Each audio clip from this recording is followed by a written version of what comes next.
The 4 queue into a Horde Siege match, and each team is given their own starting point and objective locations. The main task seems to always be defending a rig from waves of locusts, but teams have optional side objectives they can complete beforehand. These usually involve destroying a set of locust assets as they spawn into the areas surrounding it, and you'll get additional rewards and in-match currency for gear and defenses. For the main objective, your team will decide when to initiate the fight, and once you do, you're locked into defending that position until you fend off all waves. You also have 3 styles of Horde Siege missions to pick from. Blitz gives you 1 main objective against 3 waves.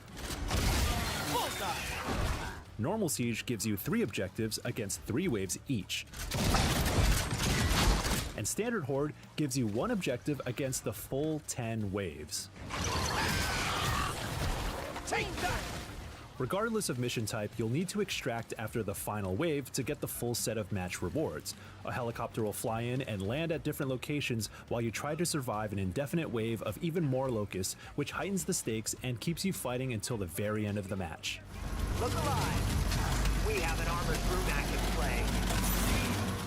It's almost open world-ish and has the slight vibe of a persistent world as multiple teams are playing in any given instance in parallel. While you don't necessarily share objectives, you'll often see them fighting off their own waves of locusts in the distance or next door. It's cool to see, but it could be a nuisance when they drag their set of enemies toward you, especially when you're in between waves trying to prepare for the next one. In a pinch though, you can naturally get some assistance if another team wants to help mow down your locust, lest they become targets themselves.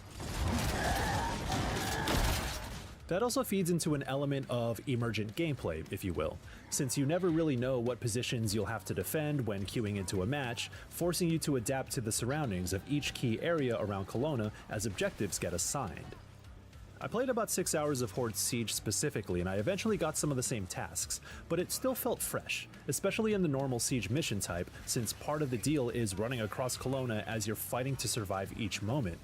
I imagine some folks will prefer the more mechanical, clear-cut nature and defined spaces of the traditional Horde mode, but so far I feel like this is a more dynamic take that really complements what Gears has historically done well. As for the action itself, it's the tried and true Gears gameplay, and with my usual combo of Gnasher and Longshot working as well as I've always remembered. And tossing a frag into a locust hole to nip the wave in the bud is as satisfying as it's always been. Nice one! The aforementioned qualities of the new movement system also shine here.